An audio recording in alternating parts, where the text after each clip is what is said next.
E livros nos permitem viajar através do tempo, tocar a sabedoria de nossos ancestrais. A biblioteca nos conecta aos insights e ao conhecimento, laboriosamente extraído da natureza, das maiores mentes que já existiram, dos melhores professores, oriundos de todo o planeta e de toda a nossa história, para nos instruir sem nos cansar e para inspirar-nos a dar nossa própria contribuição ao conhecimento coletivo da espécie humana. Bibliotecas públicas dependem de contribuições voluntárias. Acredito que a sanidade de nossa civilização, o nível de profundidade de nossa consciência quanto aos alicerces de nossa cultura e nossa preocupação com o futuro. Tudo isso pode ser testado em função de quanto apoio damos a nossas bibliotecas. Se tudo começasse de novo na Terra, sendo suas características físicas idênticas às que ela teve, é muitíssimo improvável que surgisse qualquer coisa remotamente parecida com um ser humano. O processo evolucionário tem um caráter poderosamente aleatório. Um raio cósmico que atingisse um gene diferente produzindo uma mutação diferente poderia ter poucas consequências no início, mas profundas consequências mais tarde. A casualidade pode exercer um papel marcante na biologia, assim como exerce na história.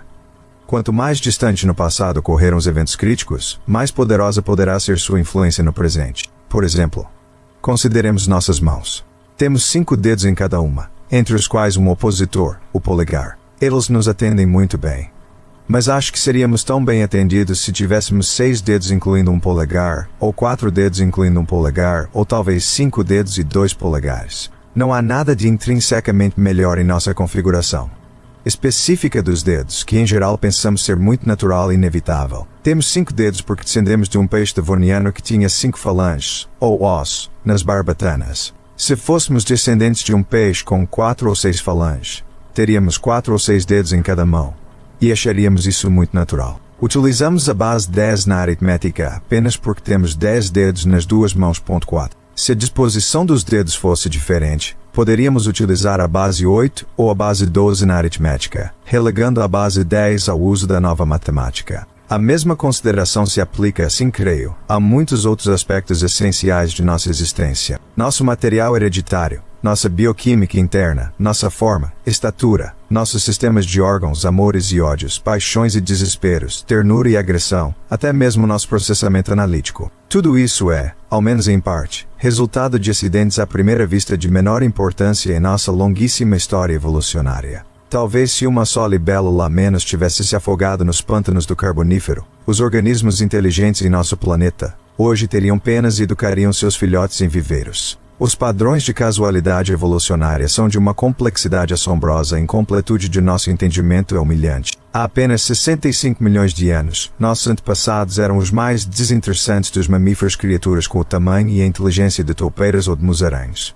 Um biólogo teria de ter muita ousadia para adivinhar que esses animais seriam capazes de produzir mais tarde a linhagem que hoje domina a Terra. Esta, então, estava cheia de horríveis lagartos dignos de pesadelos, os dinossauros, criaturas muitíssimo bem-sucedidas que preenchiam quase todo o nicho ecológico. Havia répteis, nadadores, répteis voadores e répteis alguns tão altos quanto um prédio de 6 andares cujas passadas ribombavam por toda a face do planeta. Alguns tinham cérebro bem grande, postura ereta, e 2 pequenas patas dianteiras, muito parecidas com mãos, que utilizavam para pegar mamíferos pequenos e velozes, inclusive, talvez, a nossos antepassados distantes para o jantar. Se esses dinossauros tivessem sobrevivido, talvez a espécie inteligente dominante em nosso planeta hoje tivesse 4 metros de altura, pele verde e dentes afiados. E a forma humana seria considerada uma fantasia horripilante da ficção científica sauriana.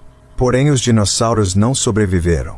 Num único evento catastrófico, todos eles e muitas, talvez a maioria, das outras espécies na Terra foram destruídas. 5. Mas não os musarães. Não os mamíferos. Eles sobreviveram.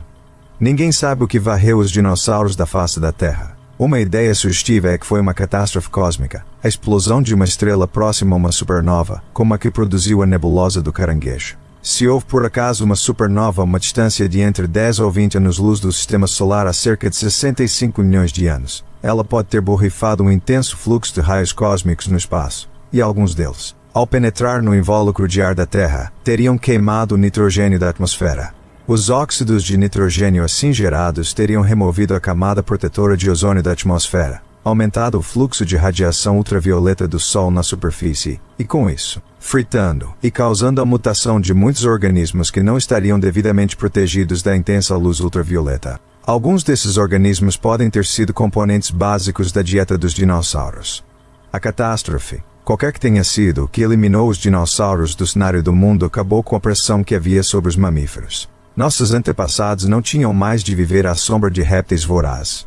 Nós nos diversificamos com exuberância e florescemos. 20 milhões de anos atrás, é provável que nossos antepassados imediatos ainda vivessem em árvores, das quais desceram mais tarde porque as florestas recuaram durante uma grande era glacial e foram substituídas por savanas, cobertas de grama. Não é coisa muito boa estar totalmente adaptado para viver em árvores se houver poucas árvores. Um grande número de primatas arborícolas deve ter desaparecido junto com as florestas. Alguns levaram com dificuldade uma existência precária no solo e sobreviveram. E uma dessas linhagens evoluiu e se tornou o que somos hoje. Ninguém sabe qual foi a causa dessa mudança climática. Pode ter havido uma pequena variação da luminosidade intrínseca do Sol, ou na órbita da Terra, ou enormes erupções vulcânicas que injetaram poeira fina na estratosfera, refletindo mais raios solares de volta ao espaço, e com isso esfriando a Terra. Pode ter sido devido a mudanças na circulação geral dos oceanos. Ou talvez a passagem do Sol por uma nuvem de poeira galáctica. Seja qual tenha sido a causa, estamos vendo de novo como nossa existência está ligada a eventos astronômicos e geológicos aleatórios. Depois que descemos das árvores e evoluímos para uma postura ereta, nossas mãos agora estavam livres. Tínhamos uma excelente visão binocular. Ou seja, tínhamos adquirido muitas das precondições necessárias para a feitura de ferramentas. Agora era muito vantajoso ter um cérebro grande e ser capaz de comunicar pensamentos complexos. Sendo iguais em outras coisas, é melhor ser inteligente do que burro. Seres inteligentes são capazes de resolver melhor os problemas, de viver mais e de deixar uma prole maior até a invenção das armas nucleares. A inteligência forneceu uma ajuda poderosa à sobrevivência. Em nossa história, foi uma horda de pequenos mamíferos peludos que se escondeu dos dinossauros. Colonizou as copas das árvores e depois desceu delas correndo para domesticar o fogo, inventar a escrita, construir observatórios e lançar veículos espaciais. Se as coisas tivessem sido um pouco diferentes, poderia ter havido alguma outra criatura cuja inteligência e aptidão manipulativa a levaria a realizações comparáveis. Talvez os inteligentes dinossauros bípedes, ou os guaxinins, ou as lontras, ou a lula. Seria interessante saber como poderiam ser outras inteligências, por isso estudamos as baleias e os grandes hominídeos. Para saber um pouco sobre a possibilidade de haver outros tipos de civilização, podemos estudar história e antropologia cultural. Mas todos nós estamos baleias, nós hominídeos, pessoas estreitamente relacionados. Enquanto nossas investigações se limitarem a uma ou duas linhagens evolucionárias num único planeta, permaneceremos para sempre ignorantes da possível abrangência e brilhantismo de outras inteligências e outras civilizações. Em outro planeta, com uma sequência diferente de processos aleatórios para estabelecer uma diversidade hereditária, e com um meio ambiente diferente para selecionar uma combinação específica de genes. Creio que a probabilidade de se encontrar seres que sejam fisicamente muito semelhantes a nós é de cerca de zero. A probabilidade de se encontrar novas formas de inteligência, não. Seus cérebros podem ter muito bem evoluído de dentro para fora. Podem ter elementos de comutação semelhantes a nós, neurônios. Porém, esses neurônios podem ser muito diferentes, talvez supercondutores que funcionam a temperaturas muito baixas em vez de dispositivos orgânicos que funcionam a temperatura ambiente, caso em que sua velocidade de pensamento será 107 vezes mais rápida do que a nossa. Ou talvez o equivalente dos neurônios em outros lugares não fizesse contato físico direto, e sim comunicação por rádio, de modo que um único ser inteligente pudesse ser distribuído entre muitos organismos diferentes, ou mesmo muitos planetas diferentes, cada um com uma parte da inteligência do todo, cada um contribuindo através do rádio para uma inteligência muito maior do que ela mesma. 6. Pode haver planetas onde seres inteligentes tenham 1014 conexões neurais, como nós. Mas pode haver lugares nos quais o número seja 1024. Eu me pergunto, o que eles saberiam? Como habitamos, ambos, o mesmo universo, nós e eles devemos estar compartilhando alguma informação substancial. Se pudéssemos estabelecer contato entre nós, há muita coisa no cérebro deles que nos seria de grande interesse. Mas o inverso também é verdadeiro. Creio que a inteligência extraterrestre, até mesmo seres bem mais evoluídos do que nós, estaria interessada em nós, no que sabemos, em como pensamos, como é nosso cérebro, o decorrer de nossa evolução, as perspectivas de nosso futuro. Se existirem seres inteligentes nos planetas de estrelas razoavelmente próximas, será que sabem sobre nós? Poderiam ter alguma noção da longa progressão evolucionária de genes para cérebro para bibliotecas que ocorreu neste obscuro planeta Terra. Se os extraterrestres não saíram de onde estão, há pelo menos 2 modos pelos quais podem ter descoberto coisas sobre nós. Um deles seria escutar com grandes radiotelescópios. Durante bilhões de anos só teriam ouvido uma fraca e intermitente estática de rádio causada por relâmpagos e elétrons e prótons assobiando, presos no campo magnético da Terra. Depois, há menos de um século, as ondas de rádio que saem daqui teriam se tornado mais fortes, mais altas, parecendo-elas menos com ruídos e mais com sinais. Os habitantes da Terra tinham afinal deparado com a comunicação por rádio.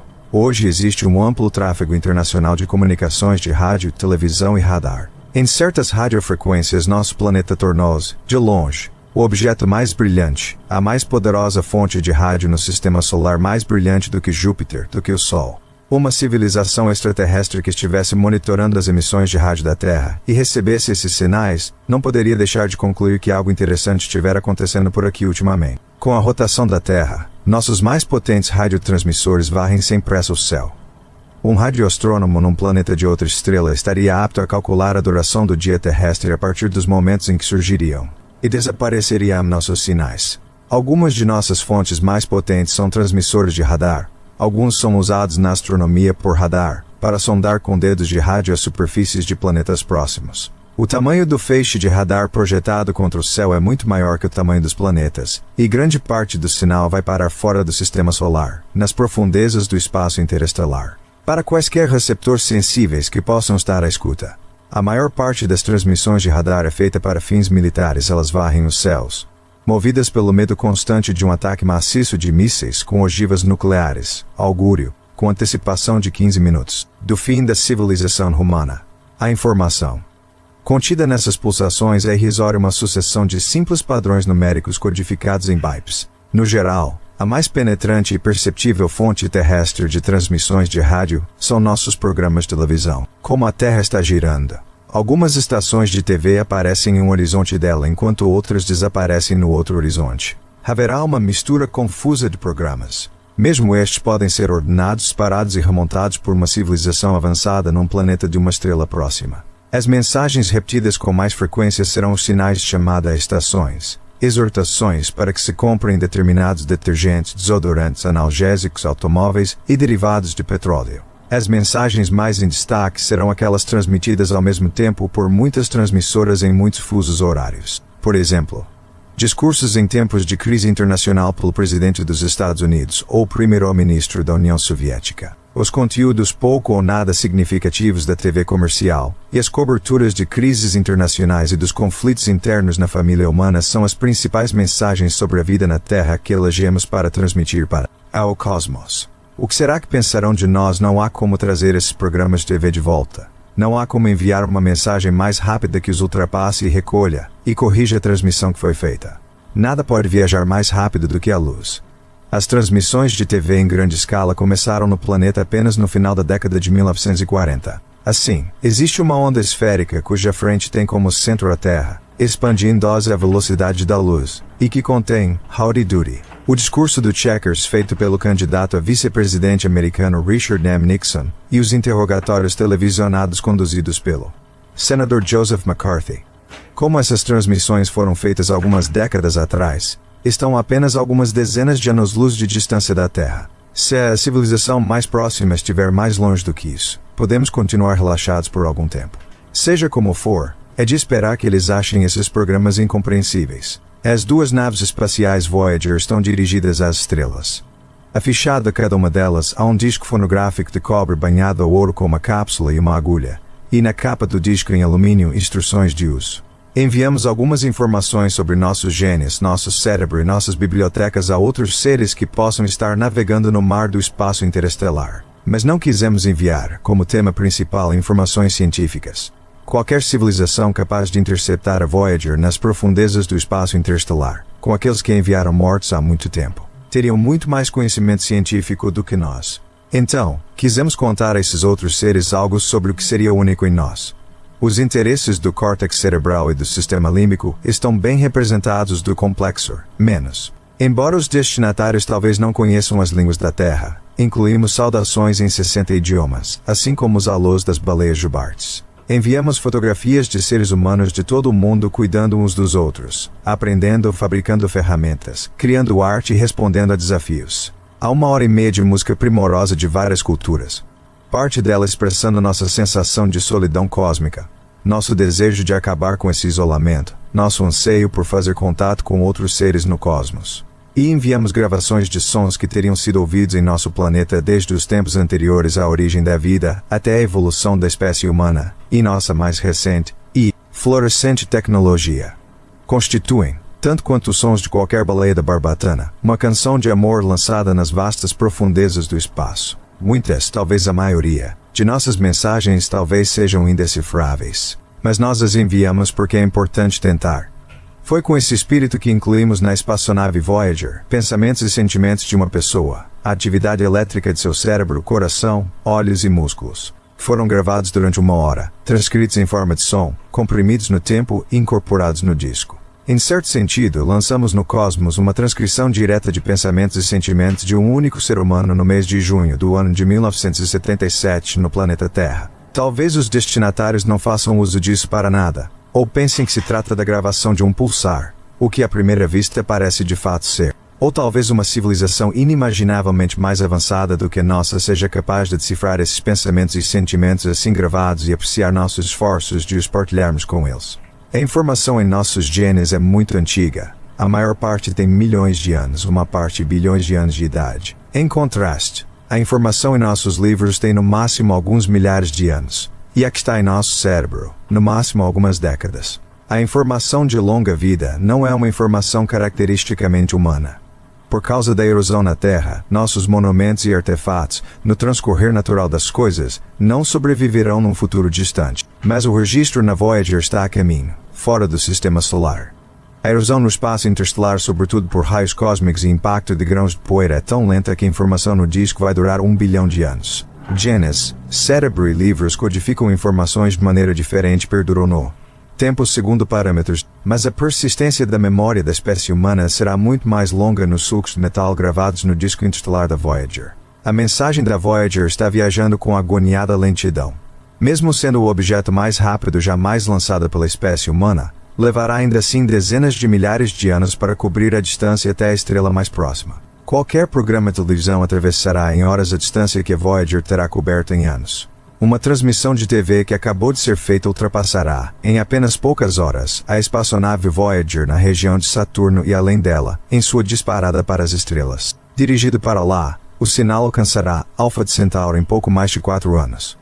Se, em décadas ou séculos a partir de agora, alguém lá fora no espaço ouvir nossos programas de televisão, espero que faça bom juízo de nós. Produto de 15 bilhões de anos de evolução cósmica, a transmogrificação local de matéria em consciência. Há pouco tempo nossa inteligência nos proveu de poderes incríveis. Ainda não está claro se temos a sabedoria necessária para impedir nossa autodestruição, mas muitos de nós estão tentando com grande empenho. Esperamos que muito em breve, na perspectiva do tempo cósmico, tenhamos unido nosso planeta de maneira pacífica numa organização que preza a vida de cada criatura viva que existe nele. E estejamos preparados para dar o próximo grande passo, de nos tornarmos parte de uma sociedade galáctica de civilizações que se comunicam entre si. Essa hipótese possui uma série de contra-evidências no momento atual. NRT, a hipótese de Álvares e Álvares sobre a extinção dos dinossauros por um asteroide, fortemente sustentada por evidências como uma imensa cratera de impacto no Golfo do México, só fora proposta no ano de publicação da primeira edição do livro, em 1980. Hoje em dia, é certamente a hipótese mais aceita para explicar o evento de extinção do Cretáceo-Paleogeno. Até aquele momento. Discutia-se a hipótese de Russell e Tucker, de 1971, apresentada neste texto. NRT, Howdy Doody, foi um programa infantil da TV americana. Transmitido entre 1947 e 1960, o discurso do Checkers foi feito na TV em 1952 pelo senador Richard Nixon, candidato a vice-presidente, defendendo-se de acusações de suborno em sua campanha, mas admitindo que aceitaram um presente um cão chamado Checkers. Os interrogatórios de Joseph McCarthy no Senado fizeram parte do movimento anticomunista dirigido por ele nos anos 1950. NT2. Enciclopédia Galáctica. O que são vocês? De onde vieram? Nunca vi nada como vocês. O corvo criador olhou para o homem e ficou surpreso ao descobrir que esse novo e estranho ser era muito parecido com ele. O mito esquimó da criação, o autor da natureza, fez com que nos fosse impossível, em nosso estado atual, ter qualquer comunicação desta Terra com os outros grandes corpos do universo. E é muito possível que, da mesma forma, ele tenha cortado toda a comunicação entre os outros planetas e entre os diferentes sistemas. Observamos em todos eles o bastante para despertar nossa curiosidade, mas não para satisfazê-la. Não parece ser adequada a sabedoria que reluz por toda a natureza supor que enxergaríamos tão longe e teríamos nossa curiosidade tão despertada, só para no fim ficarmos desapontados. Isso, portanto, nos leva a considerar nossa situação atual como apenas a aurora ou o começo de nossa existência, e um estágio na preparação ou no período experimental para um futuro avanço. Colin McLaurin, 1748. Lançamos 4 naves em direção às estrelas, Pioneers 10 e 11 e Voyagers 1 e 2. São artefatos atrasados e primitivos, comparados com as imensas distâncias interestelares, com a lentidão de uma corrida num sonho. Mas no futuro faremos melhor. Nossas naves viajarão com mais rapidez. Serão designados objetivos interestelares e cedo ou tarde nossas espaçonaves terão tripulações humanas. Na Via Láctea deve haver muitos planetas milhões de anos mais antigos que a Terra. E alguns bilhões de anos mais antigos. Será que não fomos visitados por eles? Em todos os bilhões de anos, desde a origem de nosso planeta, não aconteceu nenhuma vez que um artefato estranho de uma civilização distante não examinasse nosso mundo de cima e baixasse com vagar até a superfície para ser observado por libélulas iridescentes, répteis indiferentes, primatas aos gritos ou espantados seres humanos. É uma ideia bastante natural. Ela ocorreu a quem quer que tenha considerado, mesmo casualmente, a questão da existência de vida inteligente no universo. Mas será que de fato aconteceu? A questão crítica aqui é a qualidade da pretensa evidência, rigorosa e ceticamente examinada. Não só o que parece plausível, não só o testemunho não substanciado de uma ou duas autoproclamadas testemunhas oculares. De acordo com esse padrão, não há casos convincentes de visitações extraterrestres, apesar de todas as declarações quanto a OVNIs e astronautas na antiguidade que às vezes fazem parecer que nosso planeta está inundado de hóspedes não convidados. Eu gostaria que fosse diferente. Há algo de irresistível na descoberta até mesmo de um indício, talvez uma inscrição complexa, porém muito mais do que isso. Uma chave para a compreensão de uma civilização alienígena e exótica. É uma atração que nós humanos já sentimos antes. Em 1801, um físico chamado Joseph Fourier era prefeito de um departamento na França, chamado Isère. Ao inspecionar as escolas em sua província, Fourier encontrou um menino de 11 anos cujo notável intelecto e a propensão para línguas orientais já lhe granjearam admirada atenção de eruditos. Convidou-o então a ir à sua casa para uma conversa. O menino ficou fascinado com a coleção de artefatos egípcios de Fourier, reunida durante a expedição de Napoleão, na qual ele fora o responsável pela catalogação dos monumentos astronômicos daquela antiga civilização. As inscrições hieroglíficas despertaram no menino a sensação de algo maravilhoso. Mas o que significam? Perguntou ele. Ninguém sabe, foi a resposta. O nome do menino era Jean-François Champollion. Inflamado pelo mistério da língua que ninguém era capaz de ler, ele tornou-se um soberbo linguista e mergulhou com paixão no estudo da antiga escrita egípcia. Na época, a França estava inundada de artefatos egípcios roubados por Napoleão e depois tornados acessíveis a eruditos ocidentais. A descrição da expedição foi publicada e devorada pelo jovem Champollion.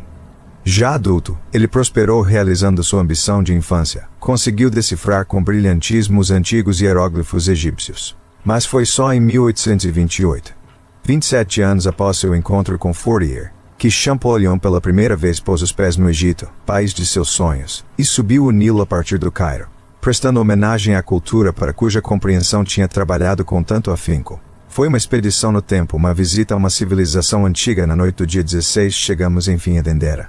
Havia um luar magnífico, e estávamos a apenas algumas horas dos templos. Poderíamos resistir à tentação. Pergunto isso aos mais frios entre vocês. Mortais. Jantar e partir de imediato eram os imperativos do momento. Sozinhos e sem guias, mas armados até os dentes, atravessamos os campos. E afinal surgiu-nos o templo. Poderíamos muito bem medi-lo, porém dar uma ideia do que seria impossível.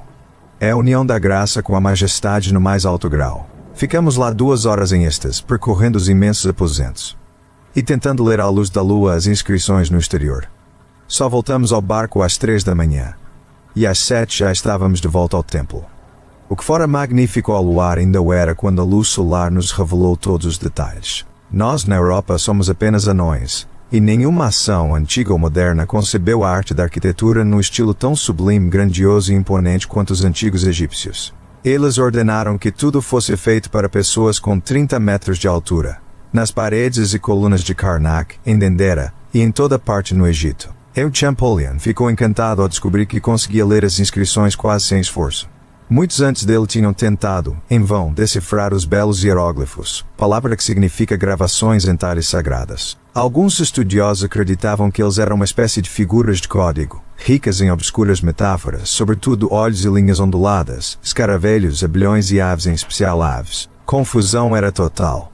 Houve quem deduzisse que os egípcios eram colonizadores vindos da China antiga, e os que concluíram o oposto.